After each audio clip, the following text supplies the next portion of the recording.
रवीन चंद काकरी आउ मो ओडिशा माइनॉरिटी जनमंचर सभापति राज्य सभापति अटे।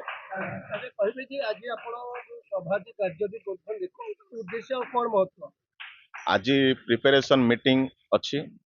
आउ आमर प्रिपरेशन मीटिंग रो एजेंडा रही 30टा जिला अभियान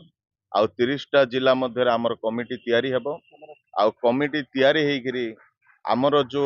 व्यक्तिगत समस्या जाक रही आम माइनॉरिटी रो से सब प्रत्येक जिलार कलेक्टर को मेमोरेंडम दिया जिवो ता सहित सीएम ग्रीवेंस को आगामी दिन रे मध्य जाय आमर मेमोरेंडम देबार उद्देश्य रही।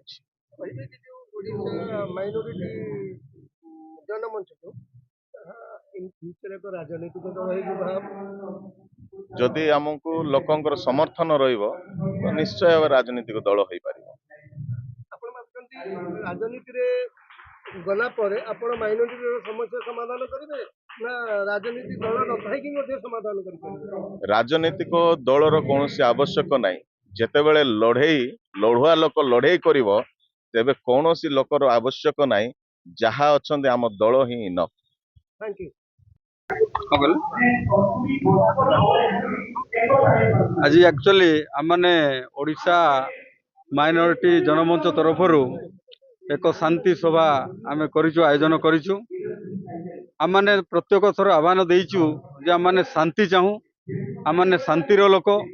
भारत वर्ष एक गणतंत्र राष्ट्र भारत में अनेक माने अनेक धर्मर लोक माने बास करि परिबे किंतु आमने काहाको विरोध करूनु कौन सी धर्म को आम विरोध करूँ कौन सी लोक को व्यक्ति विशेष को आम विरोध करूँ किंतु गोटे जिन आम सदाबले सरकार पाखे आम उपस्थापना कर जे आम आज्ञा अल्प संख्यक नुह आम सरकार संख्यालघु भाव में रखी किंतु आमर अधिकार आमको दरकार आमको संख्यालघु संप्रदाय बोले आपण मैंने तो आमको नाम देले किंतु आमको जो अधिकार आमको दरकार आपण आमको ना देदेले मात्र से अधिकार आमठू भी बंचेकी रखुंट तेणुक आम यहीटा आह्वान दौचु आपण मान माध्यम सरकार को सहयोग करने भी चाहूँ संख्यालघु संप्रदाय लोक मान जो अन्याय चली अत्याचार चली सुरक्षा विहीन हो जीवन यापन कर सुरक्षा दि जाऊ से शांति देश में रही दि जाऊ से अधिकार को दि जाऊ आ संविधान जो अधिकार अच्छी संख्यालघु संप्रदाय लोक मैंने पाइबा से अधिकार आम को प्रदान करदे आम मैंने देश में समस्त सहित आम शांति अच्छु रही आग। मो ना विकास नायक आईटा आमर गोटे बर्तमान माने माइनॉरिटी उपरे नुआ गोटे संगठन गढ़ी आमने आममानकर अधिकार जोटा कि आमने प्रकृत रे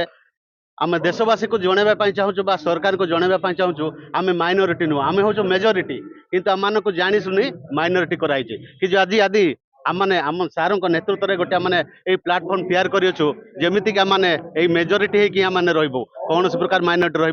आमर अनेक दाबी अच्छी से दाबी आगामी दिन मानक आम उपस्थापना करूँ जदि दरकार पड़ो आम राजरास्ता खोलेबू आम यही सरकार को आमने उचित जवाब देवु किंतु यही स्थान में आमने समस्त माइनॉरिटी लोक मान एकत्र करने निमंते आज आम रवीन सार नेतृत्व में सारा ओडिशा रे आमने 30टा डिस्ट्रिक्ट आमने विस्तार करवा समस्त माइनॉरिटी मान को आमने एकत्र करके आम सरकार सहित लड़ाई आमने यही प्रयास आमने जारी रखीचु आज आम स्टार्ट कर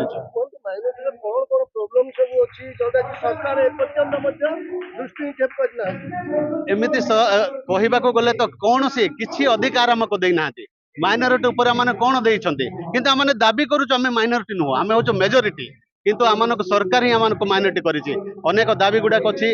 से दाबी गुड़ाक आपण मानक आगामी दिन मानक सब आम उपस्थापन करूँ किंतु आम प्रथम कमिटी स्ट्रंग हे प्रत्येक डिस्ट्रिक्ट आम पहुंचबू तापर आम सबू दाबी को आम उपस्थापना करके सरकार पाखे आम पहुंचबू। धन्यवाद। हूँ सैयद बरकत अली तनवीर वो माइनॉरिटी एक्टिविस्ट अच्छे दीर्घ 40-45 वर्ष है माइनॉरिटी मान सोशल एक्टिविज्म इनवॉल्व अच्छे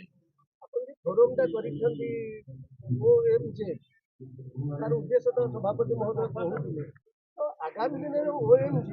विराट रूप धारण से आम चेष्टा करूँ कारण हूँ कौन आम भी हूँ भारत देशर आम नागरिक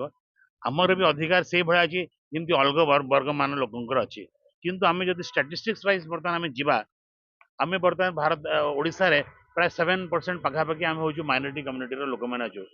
किंतु आप देखिए चाकरी क्षेत्र में हो बिजनेस क्षेत्र में हो इंडस्ट्री में हो आमर से परसेंटेज ना कहीं कौन आम भितर कौन से क्षमता ना कि आम क्वालिफिकेशन ना तो ये जो डिस्क्रिमिनेशन अच्छी जो राइट्स आमको मिलूनी आम चाहूँ जो ये माइनर ओएमजी द्वारा आम ये राइट्स को हासिल कर शिक्षा क्षेत्र में हो मान पॉलिटिक्स रे भी हो आमर फॉर एग्जांपल जी आमर फॉर एग्जांपल आमर मुस्लिम को लियंतु आमर 2.5 to 3% आमर अच्छी तो आम असेंबली में मिनिमम 4 ରୁ 5 जन एमएलए हवा कथा कौन आम 4-5 जन एमएलए अच्छा कहीं ना तो यही सब जो जिनस अच्छी इक्वाली आमको माने प्रोपोर्शनालिटी आम सागर डील करिया कथा होची हमको से अनुसार चाकरी द्वारा ନା, ନା, ଆପଣ ଏବେ କହିଲେ ଏମଏଲଏ ନାହାନ୍ତି ନିର୍ବାଚନ ଲଢିବା ପାଇଁ ତ କାହାକୁ ମନା ନାହିଁ ନିର୍ବାଚନରେ ମଧ୍ୟ आप जहाँ कहले से ठीक कथा कहले जे किंतु कथा होची जदि पार्टी हमको सपोर्ट न करिवो आप जानते this is game of politics where power muscle power and money power is involve जदि पार्टी हमको सपोर्ट न करिवो आम पाई गोटे ऑर्डिनरी लोक पाई आपन इलेक्शन जीतिया बहुत कष्ट हो तो ये हूँ कि आमको सपोर्ट दरकार आम किसी एमती अन्याय कथा आम मांगुनु आम चाहूँ जोटा कि आमर कन्स्टिट्यूशन बाबा साहब हमको जहाँ अधिकार देते आर्टिकल 15 ରୁ ନେଇକି 18 19 टू 25 पर्यंत आम से जिन को मांगु आम किसी चाहूँ आम इक्वालिटी चाहूँ जस्टिस चाहूँ आम सागर जब अन्याय होची आम उपर इमिडिएटली एक्शन दि जाऊ से आम चाहूँ मो ना सुशांत मंडल मु कंधमाल जिलार माइनॉरिटी कमिटी सभापति କହିବେ दीर्घ କି दिन ମଣ୍ଡଳ ବାବୁ ଯୋଉ ଆଜି ଆପଣଙ୍କର ଚାଲିଛି ଶାନ୍ତିପୂର୍ଣ୍ଣ ବୈଠକ ଚାଲିଛି ଯେ ସଂଖ୍ୟାଲଘୁ ବା ମାଇନରିଟି ମାନଙ୍କର ଅଧିକାର ତ ଆପଣ ଆଗାମୀ ଦିନରେ ଯାହା କହୁଥିଲେ ସଭାପତି ମହୋଦୟ ଯେ ଆପଣ ଶାନ୍ତିପୂର୍ଣ୍ଣ ଭାବେ ଅଧିକାର ଛଡେଇ ଆଣିବେ ନା ଲଢେଇ କରିକି ଛଡେଇ ଆଣିବେ नहीं नहीं आमे तो आमर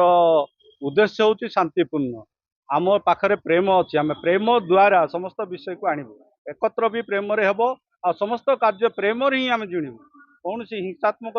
दे आम नेबू ना जदि हिंसात्मक जदि कहीं जदि लड़ापी चाहूँगी आम जेहेतु मेजोरिटी आमर माइनॉरिटी हूँ फुल मेजोरिटी आम ता सामना होगापी आम रेडी अच्छु किंतु प्रेम आमर आमर चिंता अनुचिंता हूँ जे प्रेम आ शांतिर सहित आम मैंने बाबा साहेब जो आधार रे आम को ज्ञान देइछन्ति से ज्ञान को आम फॉलोअप करूँ एवं प्रत्येक लोक प्रत्येक जनसाधारण पाखे आम पहुँचू आ तन्मध्य जदि कहीं जदि अन्य माइनॉरिटी व्यतीत अलग लोक मैंने जदि किसी आमको प्रतिवाद करेंगे तार समुचित उचित जवाब आम देवाई प्रस्तुत।